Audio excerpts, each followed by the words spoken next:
너희는 마음에 근심하지 말라. 하나님을 믿으니 또 나를 믿으라. 성부, 성자, 성령, 삼위일체 하나님께 신령과 진정으로 예배드립니다. 온 땅에 재앙과 고통이 가득한 이 시기, 우리가 사순절을 맞이하며 그리스도의 십자가와 부활을 바라보면서 예배를 드리오니 하나님께서 예배 처소들마다 성령으로 충만케 임하셔서 그들의 모든 어려움을 하감하시고 합당한 은혜를 부시오며 이날의 모든 예배를 통해서 하나님께서 홀로 영광을 받으시옵소서. 우리 주 예수 그리스도 이름으로 기원하옵나이다. 아멘. 일어서서 1장으로 하나님을 찬양하겠습니다.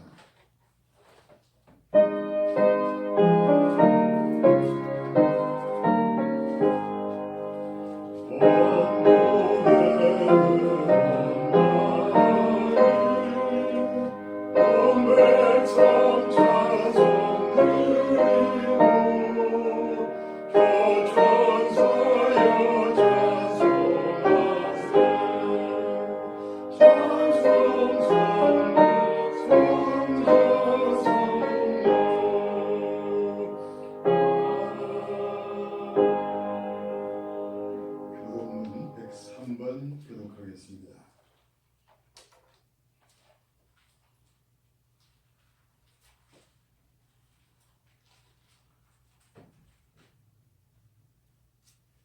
내가 비옵는 것은 그들을 세상에서 데려가시기를 위함이 아니오 다만 악에 빠지지 않게 도전하시기를 위함이니이다. 내가 세상에 속하지 아니함 같이 그들도 세상에 속하지 아니하사옵나이다. 그들을 진리로 거룩하게 하옵소서. 아버지의 말씀은 진리이다. 아버지께서 나를 세상에 보내신 것 같이 나도 그들을 세상에 보내었고 또 그들을 위하여 내가 나를 거룩하게 하오니 이는 그들도 진리로 거룩함을 얻게 하려 함이니이다. 아버지여 아버지께서 내 안에 내가 아버지 안에 있는 것 같이 그들도 다 하나가 되어 우리 안에 있게 하사 세상으로 아버지께서 나를 보내신 것을 믿게 하옵소서. 내게 주신 영광을 내가 그들에게 주었사오니 이는 우리가 하나가 된 것 같이 그들도 하나가 되게 하려 함이니이다. 아멘. 신앙 고백하겠습니다.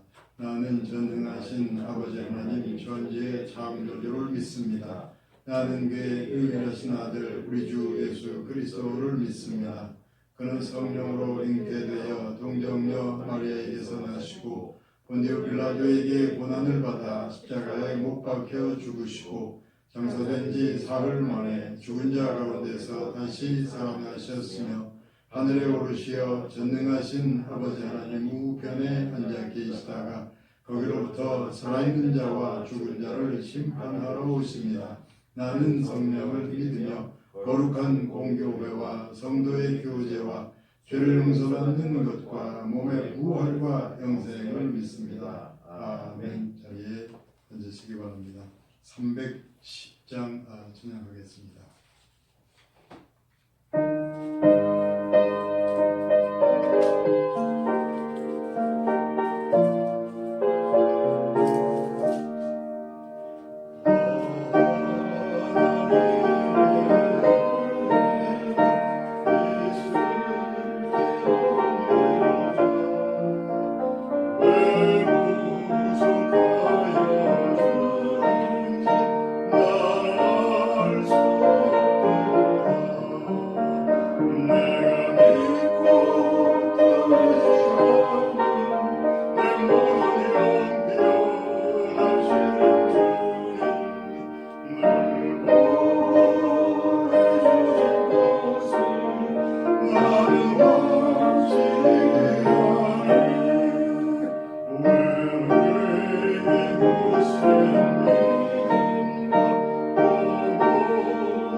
아버지 하나님, 온 땅에 하나님께서 모든 것을 허감하셔서 이 백성들이 어찌할 바를 깨닫게 하시되 먼저는 이 주일날 하나님께 나와 예배드리게 하심을 감사드립니다.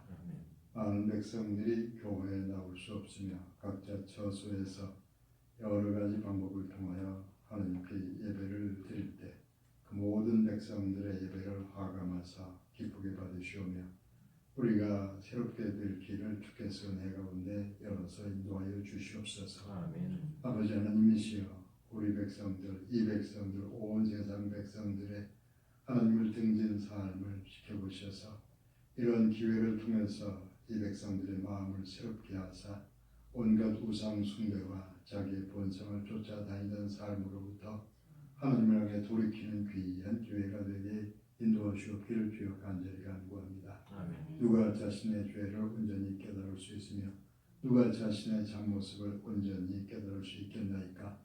하나님께서 먼저 우리를 사랑하사 용서하신 그 사랑을 깨달을 수 있도록 온 곳곳에 성령으로 충만케 임하셔서 이런 기회를 통해서 우리 주 예수 그리스도의 십자가를 통하여 온전히 하나님을 바라본 기회로 삼게 인도해 주시옵소서. 아멘. 온 땅에서 곳곳에서 어려움 중에 예배드리는 모든 백성들에게 한량없는 은혜를 베푸시옵고 하나님께서 택하신 말씀을 전하는 종들에게는 말씀의 능력과 지혜를 주시옵고 바른 길로 나아갈 수 있도록 그들과 그 교회의 삶을 인도하시옵기를 주여 간절히 간구합니다. 아멘. 애통하며 고통 중에 부르짖으며 하나님의 은혜를 구하는 많은 나라들, 고통당하는 그 백성들에게 하나님께서 용서와 치유의 은혜를 더하시옵소서. 이날의 모든 예배를 통하여 하나님께서 홀로 영광을 받으시오며 예배 처소들마다 성령으로 충만케 역사하여 주시옵소서. 아멘. 우리 주 예수 그리스도 이름으로 기원하옵나이다. 아멘. 성경 말씀 잠언 24장 19절부터 22절 말씀을 읽어드리겠습니다. 잠언 24장 19절부터 22절까지 말씀을 읽어드리겠습니다. 너는 행악자들로 말미암아 분을 품지 말며 악인의 형통함을 부러워하지 말라. 대저 행악자는 장래가 없겠고 악인의 등불은 꺼지리라. 내 아들아, 여호와와 왕을 경외하고 반역자와 더불어 사귀지 말라. 대저 그들의 재앙은 속히 임하리니 그 둘의 멸망을 누가 알랴. 아멘. 아멘. 635장 주기도문 찬양 후에 말씀을 전하겠습니다.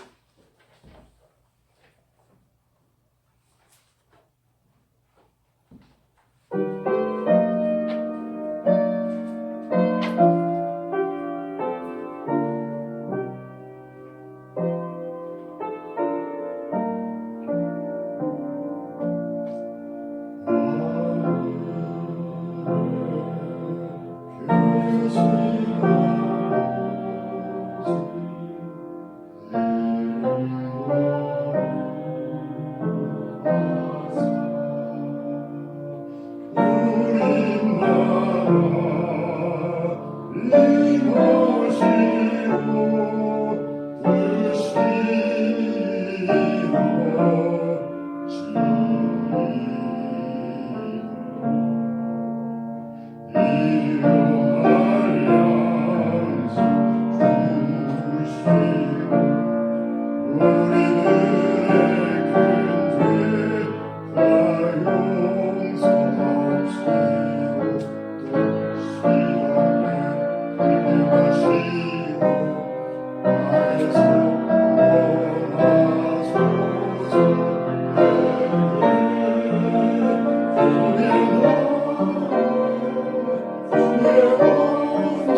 부흥회나 사경회라는 이름으로 집회를 열었는데 그런 집회에서 열심히 부르던 찬송이 있었습니다. 나 자유 얻었네, 너 자유 얻었네, 우리 자유 얻었네. 주 말씀하시니 쇠사슬 끊겼네, 우리 자유 얻었네. 그 쇠사슬에 매인 듯이 어떤 고통에 묶여서 살아왔는데, 그런데 이제는 내가 그 고통으로부터 벗어나서 자유를 얻게 되었다. 그런 의미에서 간증하거나 또 기도하는 마음으로 나 자유 얻었네, 그렇게 열심히 찬양했던 것입니다. 온 세상 사람들이 코로나 바이러스라는 그 전염병의 사슬에 묶여서 심한 고통과 두려움 중에 살아가고 있는 중입니다. 병 자체도 문제지만 그로 인한 두려움이 사람들의 마음을 사슬로 동여매고 있는 듯합니다.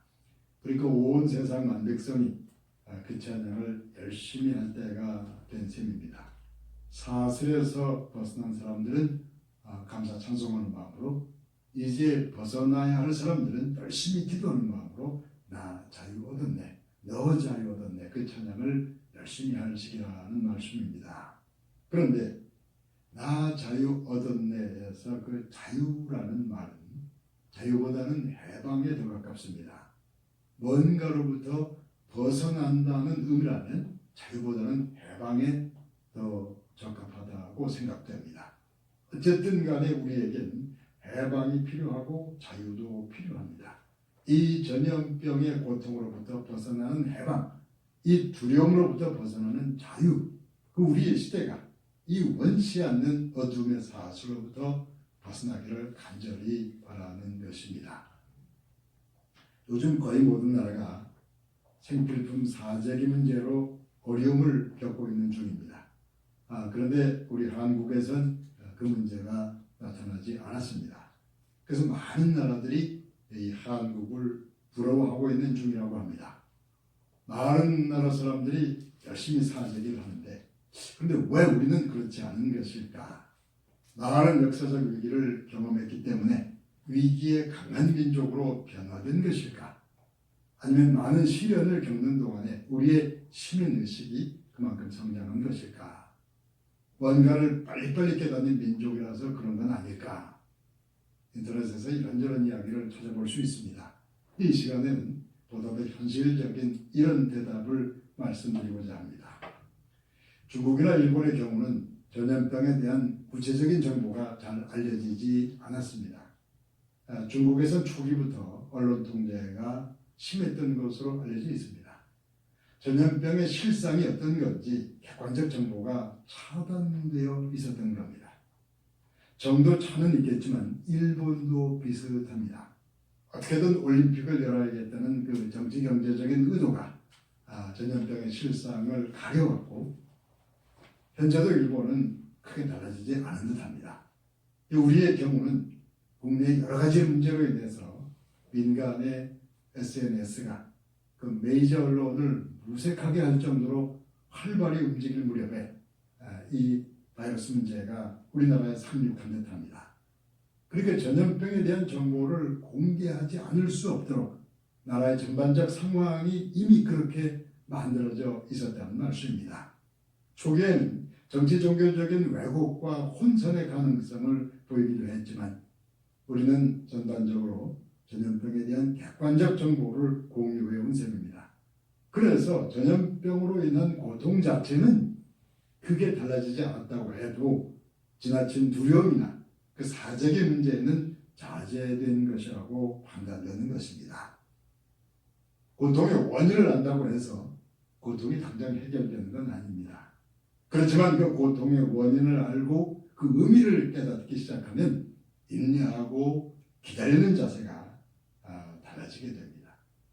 왜 이 고통이 주어지는 것인지, 장차 이 고통은 어떻게 변해갈 것인지 그 원인 또 미래를 알게 되면 인내하는 마음의 자세가 달라지게 된다는 말씀입니다. 우리를 구원하신 예수 그리스도는 십자가에 죽으신 예수 그리스도이십니다. 기독교 복음의 중심에는 십자가가 세워져 있습니다. 복음의 중심에는 고통과 절망과 죽음이 자리 잡고 있는 셈입니다. 그 십자가의 고통과 절망과 죽음에서부터 바로 거기서부터 하나님께서는 우리 인간들과 구체적인 구원의 관계를 맺으려고 하십니다. 그러니까 하나님과 구체적인 깊은 관계를 맺으려는 사람은 그 고통과 죽음을 향해서 조금 더 가까이 다가서야만 합니다. 고통과 죄악과 죽음에 대해서 좌절하거나 분노하거나 피하려고 할 게 아니라 조금 더 가까이 다가서려고 하는 그 마음과 자세가 필요하다는 말씀입니다. 이제 수시로 우리를 어렵게 만드는 고통과 재앙에 대해서 생각해 봅시다. 우리 인간을 어렵게 만드는 그 고통과 재앙이 대자연으로부터 주어지는 경우가 있습니다. 지진이나 태풍이나 대홍수가 닥쳐올 때 그런 재앙들은 인간의 의도나 행위와 상관이 없는 재앙들입니다. 그런 재앙이나 그런 악에 대해서 자연악이라고 부를 수 있습니다. 자연악이라는 것이 인간의 의도와 무관한 거라면 인간이 의도적인 악행을 저지를 경우에는 그에 대해서는 도덕적인 악이라고 부릅니다. 인간이 자신의 자유를 어두운 의도로 활용했다면 그것은 도덕적인 악이 되는 것입니다. 자연이나 태풍이나 홍수는 인간이 어쩔 수 없는 자연재앙에 해당합니다. 그런데 이번에 우한폐렴의 경우는 그 자연재앙보다는 도덕적인 재앙에 더 가까워 보입니다. 과학기술 차원의 문제가 있는 듯하고 정치 권력의 어두운 속성과도 관련이 있는 듯합니다. 후쿠시마 원전의 폭발 사고나 우한 폐렴의 문제나 결국은 인간의 도덕적인 어둠과 자연재앙이 뒤섞여서 나타난 그런 재앙이라는 말씀입니다.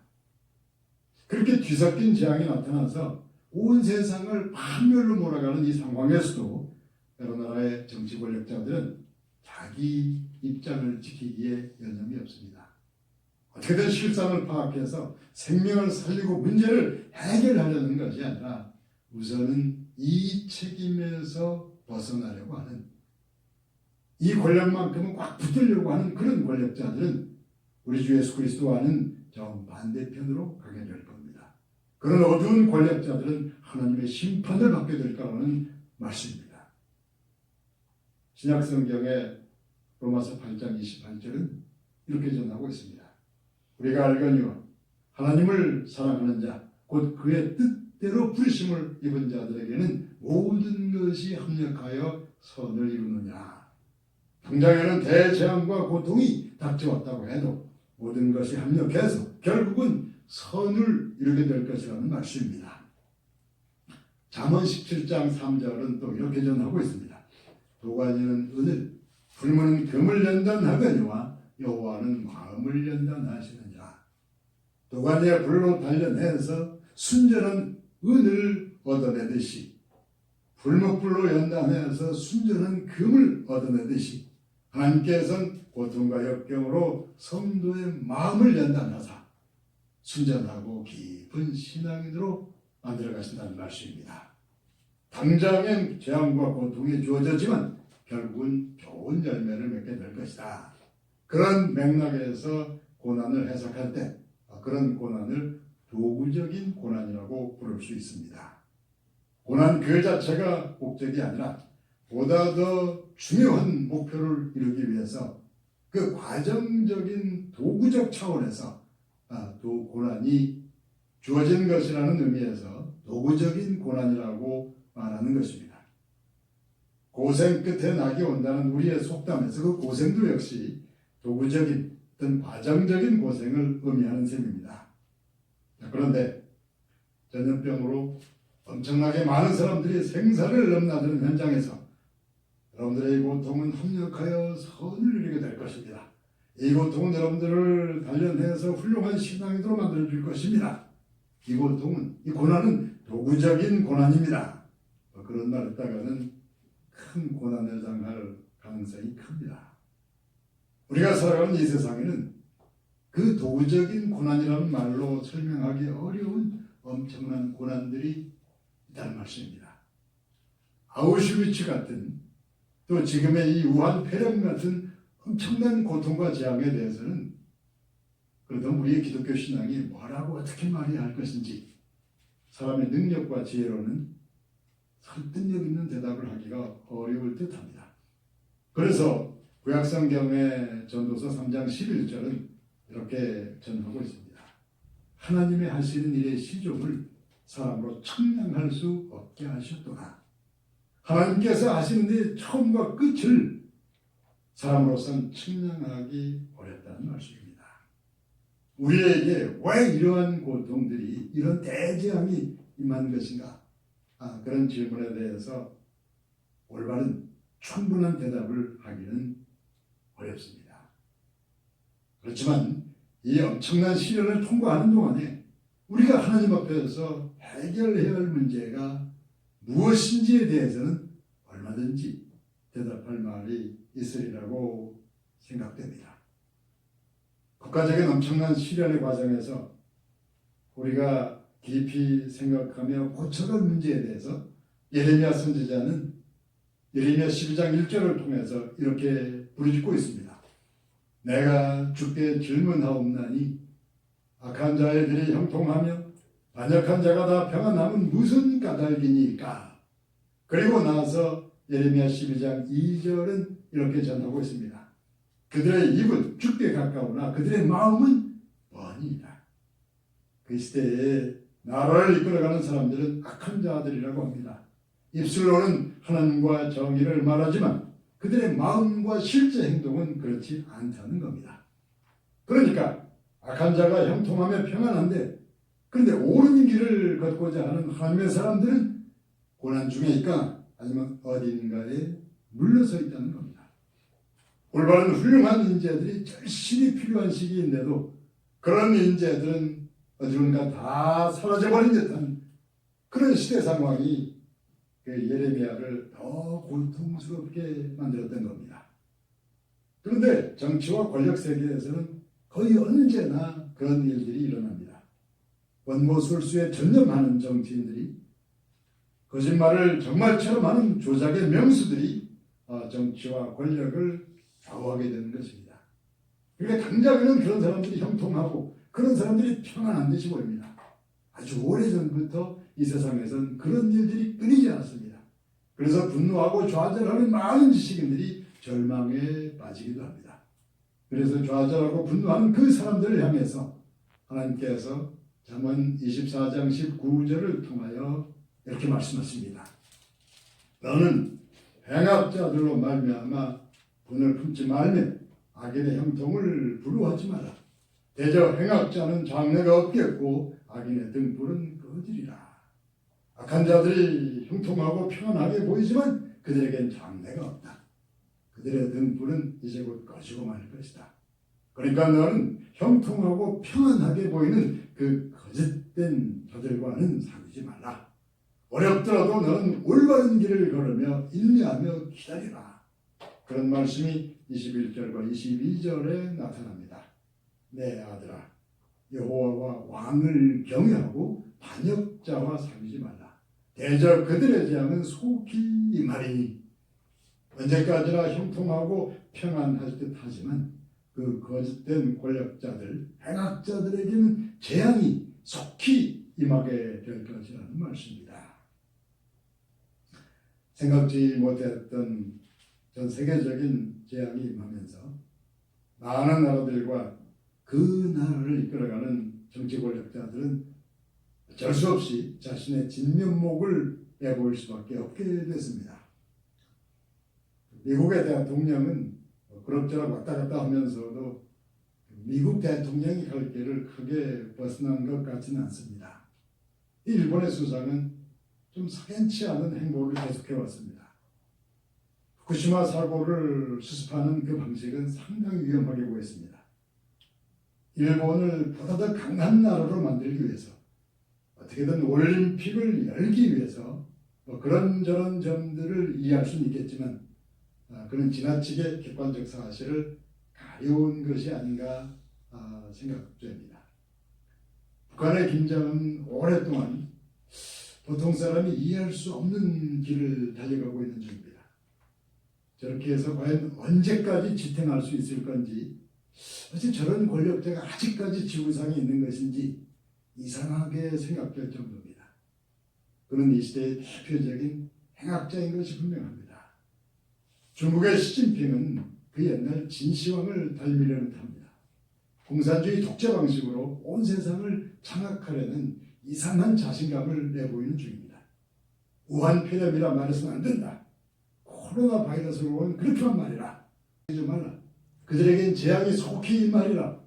하나님께서는 이 시대의 거짓된 정치 권력자들에게 그런 말씀을 주고 계신 것입니다. 우리나라의 권력자들은 그 거짓된 자들과는 다른 길을 걸어갔으면 합니다. 그런 거짓된 자들과 사귀면서 그 같은 길을 걷고자 하면 그 본인만이 아니라 이 나라 백성 모두를 위험에 빠뜨릴 수 있다는 그 점을 염려하는 것입니다. 유대인의 탈무드에 이런 말이 나옵니다. 이 세상에서 가장 고귀한 땅이 어떤 땅인가? 세상에서 가장 값진 땅은 어디인가? 그 대답은 이런 것입니다. 자신의 잘못을 돌이키는 인간이 서 있는 그 땅이 가장 고귀한 땅이다. 하나님을 향해서 돌이키는 인간이 지금 서 있는 그 땅이 세상에서 가장 고귀한 땅이라는 말씀입니다.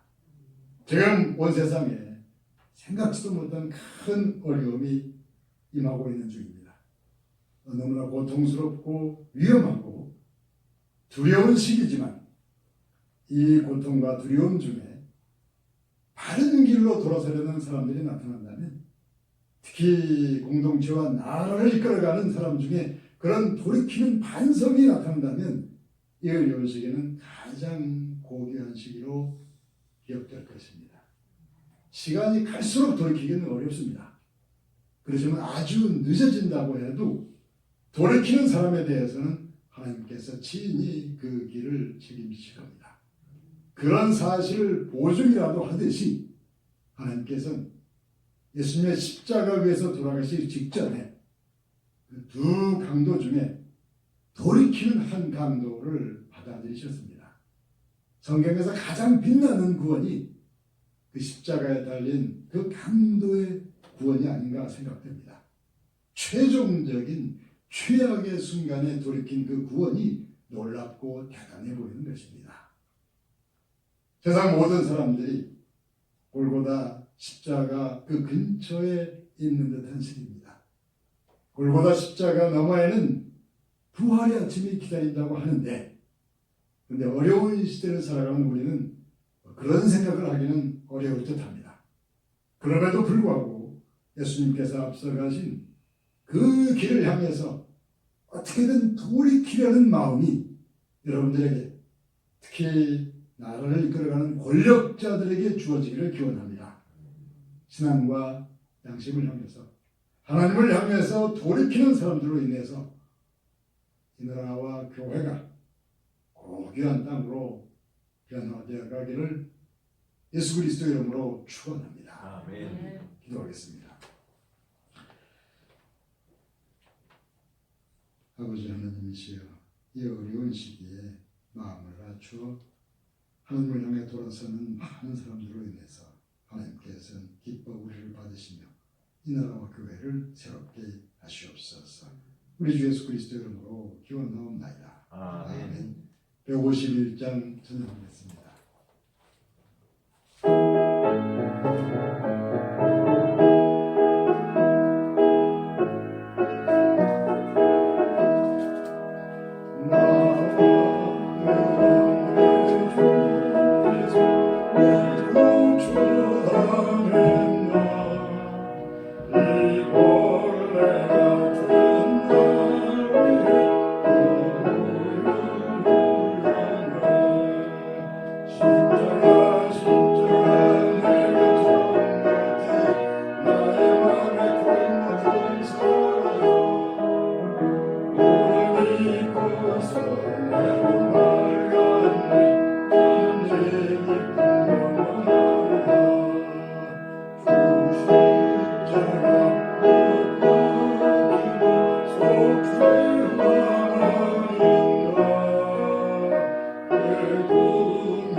이곳서 내몸 밝았네 내 깊은 영혼아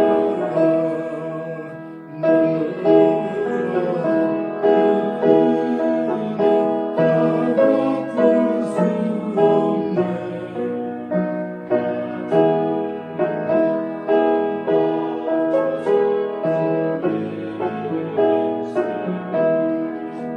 십자가 내가 정말 때 나의 맘에 큰 고통 사줘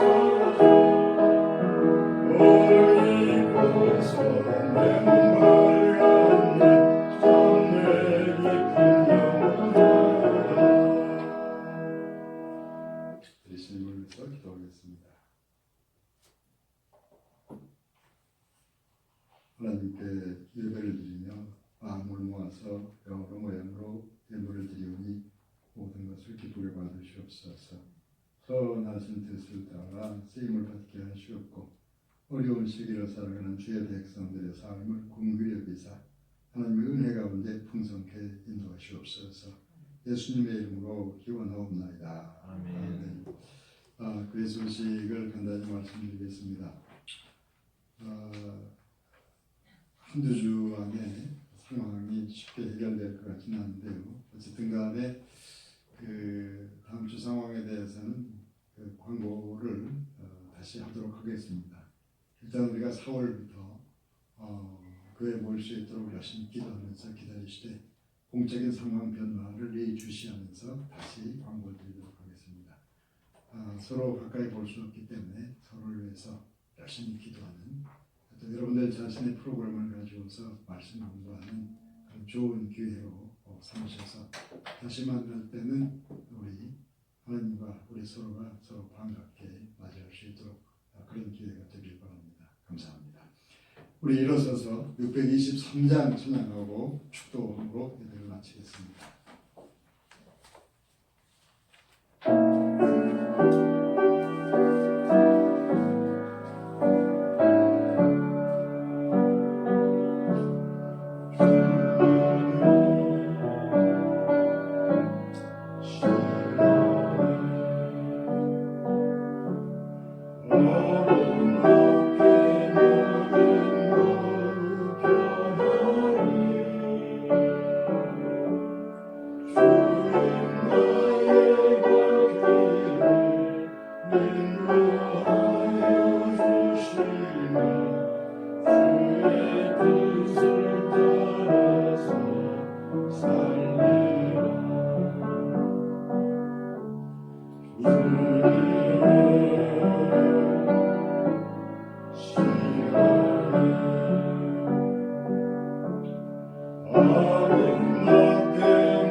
이제는 우리 주 예수 그리스도의 은혜와 하나님의 사랑과 성령의 교통하심이 많은 고통과 두려움이 가득한 이 시대 세상을 통하여 하나님께 전심으로 마음을 돌이키며 그 믿음을 새롭게 하는 하나님의 백성들 모두의 머리 위에 이제부터 영원까지 함께 하옵시기를 간절히 축원하옵나이다. 아멘.